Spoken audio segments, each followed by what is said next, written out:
Hello everybody, welcome back to my channel. Just in case you're new here, my name is Kay. Welcome. Today I thought we would talk about diet. Diet. Um, Despite all of the personal work, all of the self-development that I've been doing, it's still just such a difficult arena for me. So I thought I would just kind of review what's working, what's not working, and rewind it back to the beginning. Are you ready? Do you have some coffee? Do you have some tea? Let's chat. Let's have some girl chat. Okay. I've shared on my channel many times, but just in case you're new, let me just share a little bit. When I started my weight loss journey, I'm just going to be really transparent. When I started my weight loss journey, I weighed 360 pounds. And I went to see my doctor, which is something that I had done through the years for my weight, but it was always very traumatizing. I went to see my doctor on that day because I felt my body dying. I don't know how to describe it. Well, first of all, I was severely anemic. If you live with chronic anemia, you'll understand what I'm going to say, but it almost feels like to me, like when my anemia is acting up, what it feels like to me is this utter just depletion of energy in the body. It feels like it's to the bone.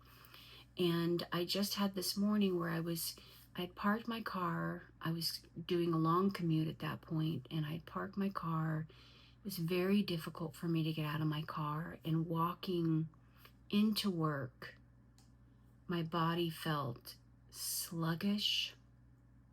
It felt like, just let me get to the door, get to my office, and let me sit down again. I felt just like I was dying. I don't know how else to describe it. And I was so frightened by that experience that morning that I saw my doctor the same week, and it happened to be a new doctor due to healthcare plan change. And she was very empathetic and very understanding. I've been resistant to weight loss surgery. I've been resistant to weight loss drugs or medications, over-the-counter things like, well, I'm old, so in my day it used to be like Slim Fast and things like that. And we kind of walked through them and spoke about my fears of each one and, why I was resistant for that path. And she just kind of put it bluntly to me. She said, you're living with chronic stress. You're living with chronic anemia, severe anemia. At that point, it was pretty severe. And I'm getting a text in, let me move it. And she just said, you need to start a medication. You need medical intervention. And shortly after that visit, I started Zepbound. And I've been on Zepbound ever since. That path has been its own journey. I have at each time where she says, I think the weight loss has slowed, so I think it's time, excuse me, for you to go up in strength. I've been resistant to that. So I am concluding my second year on Zepbound. And I've lost, I think, a little over 120 pounds. I don't even feel like that same woman anymore. I don't have the anemia issues. I'm really working on managing stress a lot better, really focusing, especially in 2026, on my sleep. But it's more than that. It's definitely more than that. What this medication has done for me. You don't realize how much chatter takes place in your head. At least I didn't realize. I can't speak for everybody until it stops. And that chatter that this medication helps with was so loud and then suddenly so absent. It felt liberating. It was an emotional and mental liberation. That alone, I wasn't as concerned anymore about the weight loss as what I was pursuing these other things that the medication did for me. It helped with that. It helped with the inflammatory issues that I used to experience at my joints. I really don't get those anymore. Um, it's helped with a lot of things. I feel, I just feel more clear. My clarity is back. I can focus on things longer. I mean, it's just changed so much besides the weight loss. I hate to just associate it with the weight loss, but definitely the weight loss has been there. So let's talk about that. Um, uh, the first year I lost, I think, just a tad under 100. No, that's not correct. It was about 90 pounds, I'm going to say. It may be 80 something, like 88 or something. And then the rest of the weight I lost in the second year. So the second year was definitely a lot slower than the first, but it didn't mess with me in the way that I thought it would. Like, I would have had high expectations. I want to lose the same thing in the second year. It's not like that.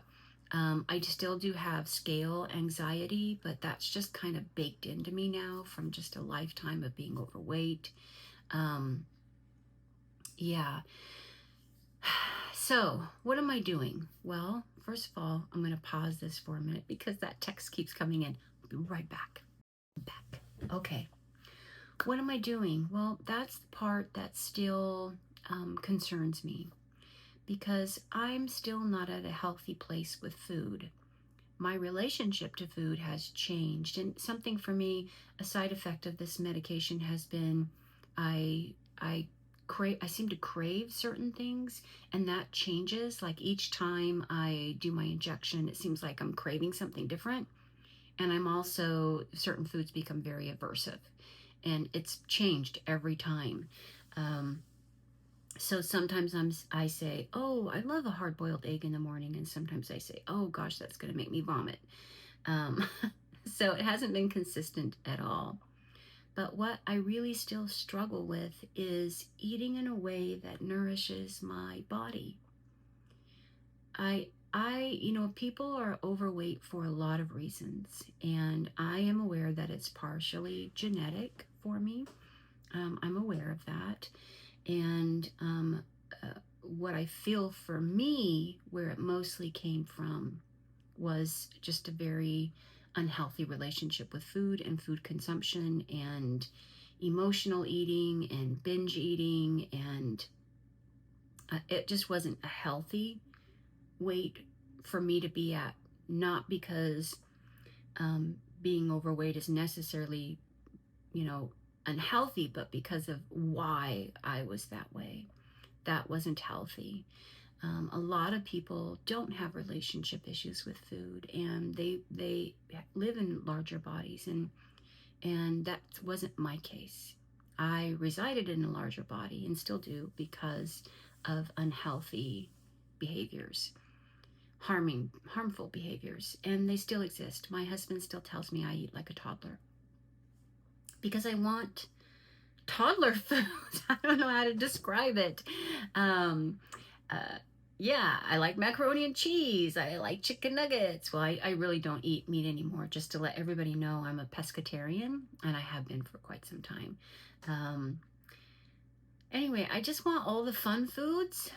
I don't want to cook myself real foods, and that gets wrapped up and around other things. Like, I don't have time to cook, and don't have time to shop, and when I say I don't have time, I mean I really don't have time. I am still commuting about 3 hours a day. I work very long days during the week. So my time to shop and do all of that's on the weekends, and I get into a mindset where I need to engage in self-care, and I don't need to be going to busy grocery stores. So I've tried for the last several months just to order in groceries to give myself that pressure release of that stress of having to work very long work days and then spend all of my weekend running errands to get myself up for set up for the next work week. Anyway, in 2020, why I'm talking about this today is because I'm kind of taking inventory. I think it can be very helpful for us to stop and assess where we are and take inventory of what's working, what's not working, and then kind of re-envision, what the next steps look like for us. So I'm taking inventory. I'm looking at what's working for me. I do want to, in 2026, lose 40 more pounds. That's a goal that I'm setting up for myself. That feels like a lot of weight to lose, especially at the rate where I'm losing it now, but that's my goal, because I realize I'm aging, and once I became menopausal, losing weight is a lot harder.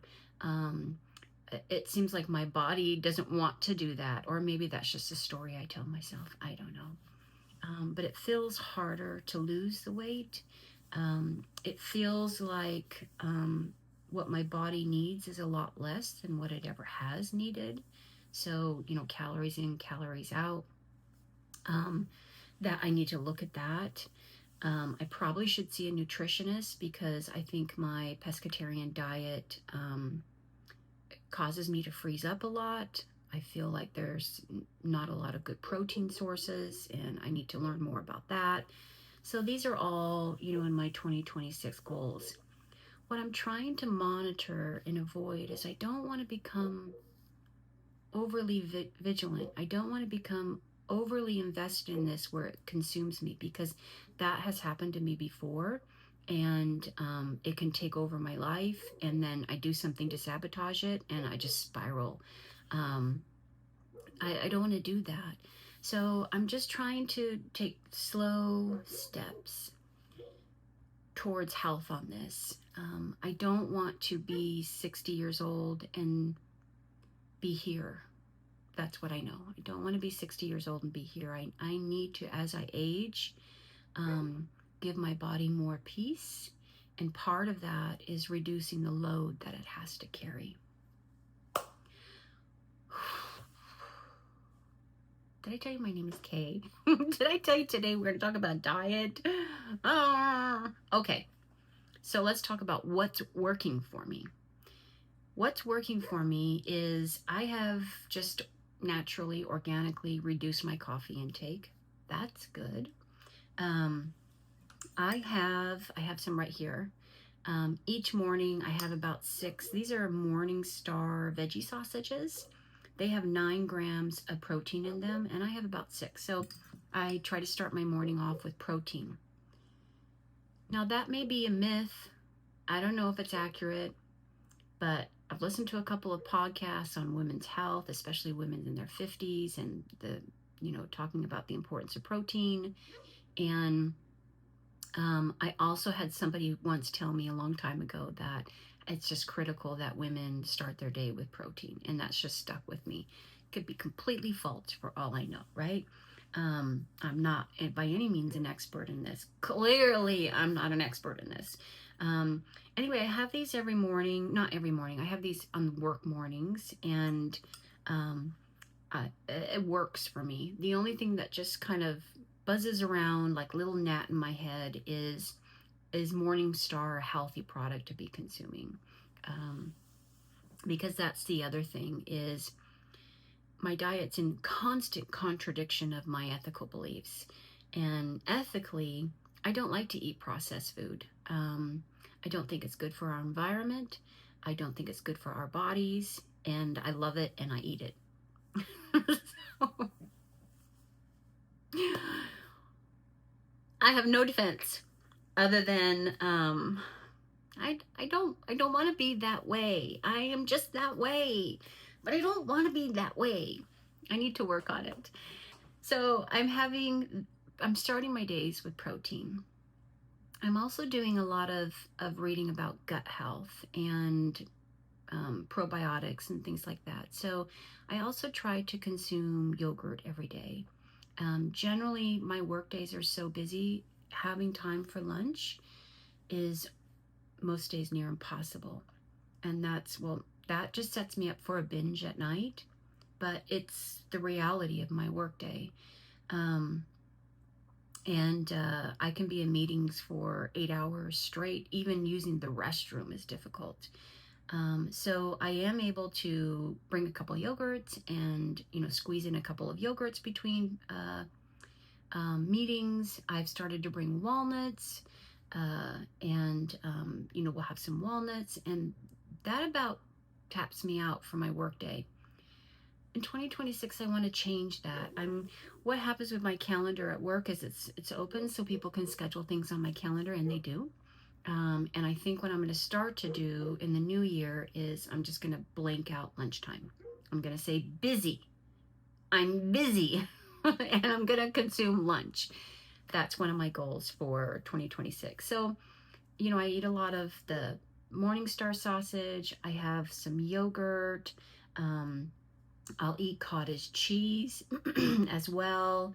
I feel like I'm pretty good on fruits and veggies because I like a lot of stir fries. Um, in my video yesterday, I posted some fried rice that I had made, and that had a lot of veggies in it. I do eat salmon maybe 2 nights a week, and that's where it stops. What else do I eat? So there's always a coin, right? Back, front and back of the coin. Okay, that's the front side of the coin. Now let's flip it over. I eat candy. I eat cereal. If I get real peckish, I'll have some cereal. Dry cereal, just crunchy dry cereal. The medication really doesn't have me craving things like chips and cookies. So, that's not normal, but candy, high on the list. Cereal, dried cereal, high on the list. Oh, ice cream. Oh my gosh. I can binge ice cream like nobody's business. Yeah, there's a flip side of the coin. Popcorn. I eat those things. And what happens is at the end of the month when I lose weight, it affirms those behaviors because I tell myself, I ate all that candy, cereal, popcorn, and I still lost a little bit of weight. I'm good. What's with the claw hands this morning? I don't know. Anyway, 2026, I want to work on that. Okay, my video is getting too long. Let me stop it. Okay, and this whole video is probably getting too long for you. I'll be quick now. Okay, other things I'm doing for my health that I'm really loving. I switched from a Fitbit, which I had used on and off for years. In fact, if you open up my Fitbit app, I think it goes back to 2014 for weigh-ins, to a Whoop. Whew, game changer. Game changer. If you wear one of these watches, put a Whoop on your Christmas list. Let me tell you what it does that Fitbit didn't do. So it tracks everything that Fitbit did plus, because I just had a cheap Fitbit.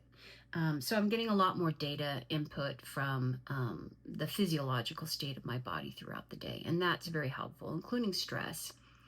Why this has been a game changer for me is sleep. So sleep and longevity, we know, are closely linked, right? That's like an established thing. And I struggle with sleep. I have since I started going through menopause. Just sleep is an elusive thing for me. And I don't sleep very deeply. I wake up very easily and I startle wake. So when I wake up, I'm all like, okay, it's time to go. And I look at, the clock and it's like 2 a.m. But my body and mind still say it's time to go. So a lot of mornings I'm up by 2:30 a.m. A lot of mornings. The majority of my week, I'm up by 2:30 a.m.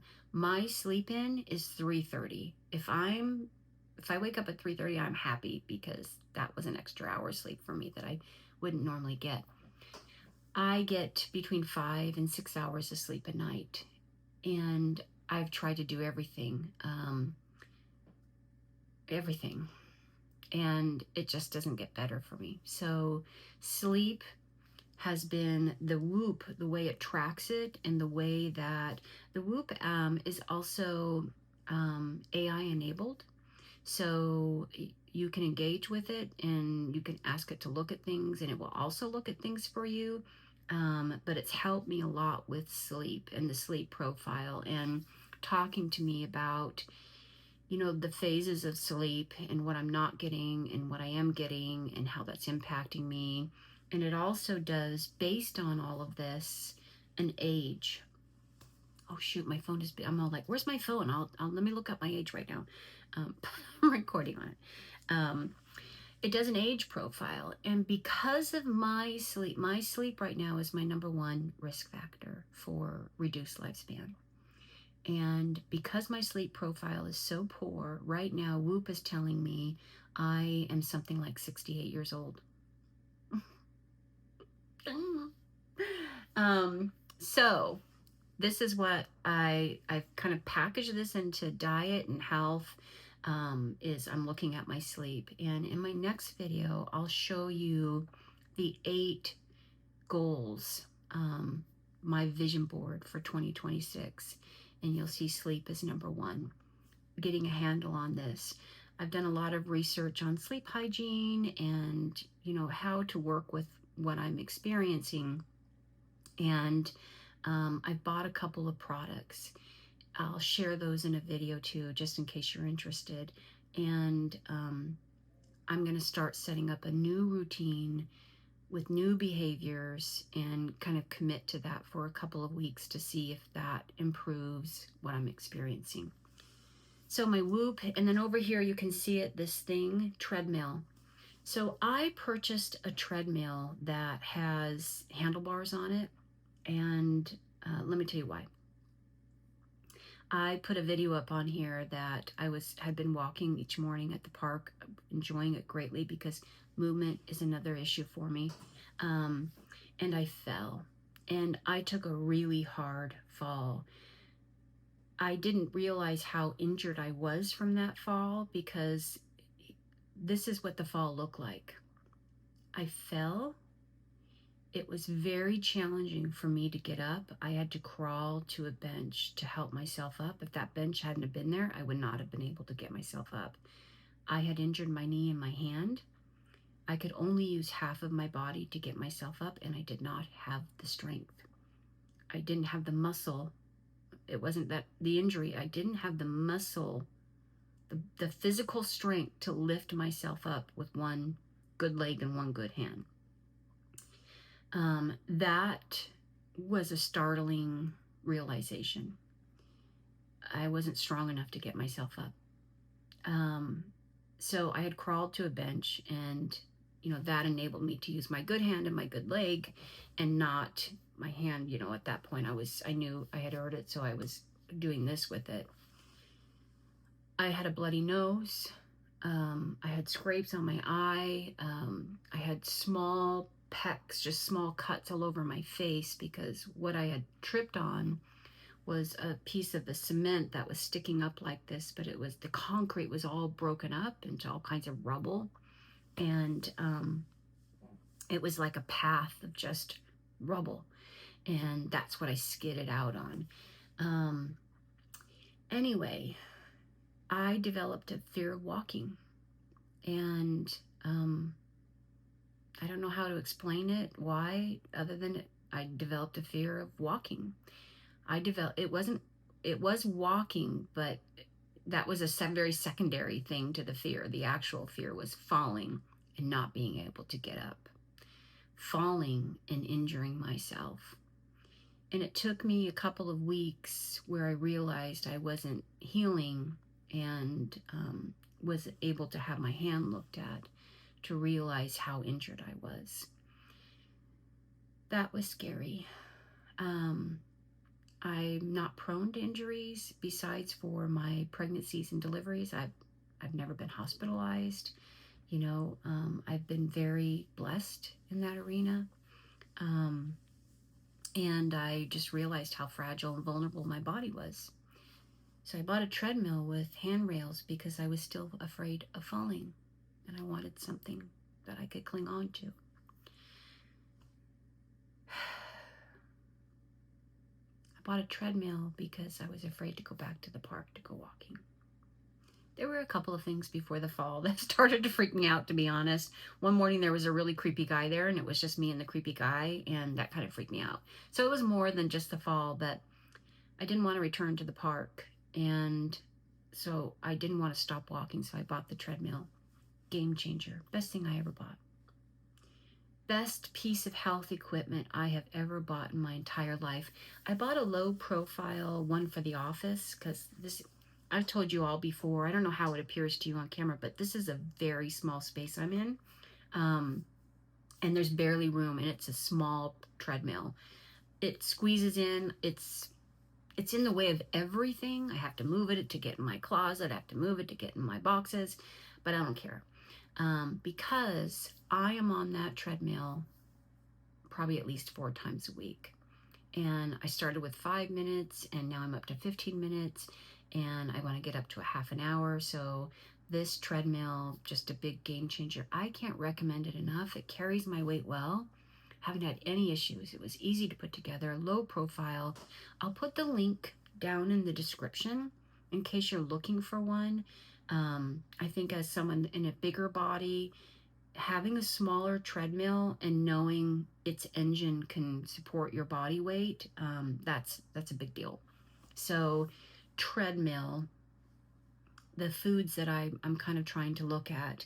I bought, it's tucked underneath this desk because remember, space, a vibration plate as well. And when I was doing some research, for me, what was recommended was to do the treadmill in the morning, and then I do 10 minutes on the vibration plate. And I just do it for my lower legs, which means I'm able to sit here and check emails and do all that while my legs are on the vibration plate. These two things, the vibration plate, another game changer. It wasn't a better purchase than the treadmill. The treadmill's number 1, but that was number 2, because I feel a difference. Like my feet could easily get, swell up because of just long days sitting. That doesn't happen anymore. So treadmill, vibration plate, Whoop, protein. That's what I've been focusing on. Oh, hydration. Oh my gosh, just poke me in the eye with a hot poker. What is it going to take for me to hydrate myself? I don't know. I've come to the conclusion I don't like water. I don't like flavored water. I don't like the idea of adding a packet of something into my water. And I have an issue with citrus, so I have to be careful with the citrus. So it's not like I can make lemon water. The idea of strawberries or berries in my water kind of creeps me out. Anyway, 2026, I've got to do something, figure out something I can do that will help me consume more water. 8 glasses of water a day is like a dream for me. I struggle to get in 4. So it's something I'm going to be working on. Anyway, this video is so long. I'm so sorry. I didn't intend for it to be this long, but I like to put on this channel my experience, my memories with this, what I'm looking at, because across time I can see, is my memory of all this changing? Like, am I remembering how that was correctly? Getting older, y'all. And I can check in with, like, here's 2023 me, end of 2023 me. Here's end of 2024 me. Today I'm filming end of 2025 me, and where I am on this journey, and committing to myself, hey, Kay, don't stop working on this. Keep working on this, because you don't want to greet your 60th birthday with these same struggles. Yeah, you want to just keep, it's okay if it's small baby steps. It's okay, Kay. Small baby steps towards improved health, towards improved habits and health that feel nourishing, that feels like it's honoring this body that has been so neglected for so long. Yeah, that's a 2026K. On that note, until the next time, may you be blessed.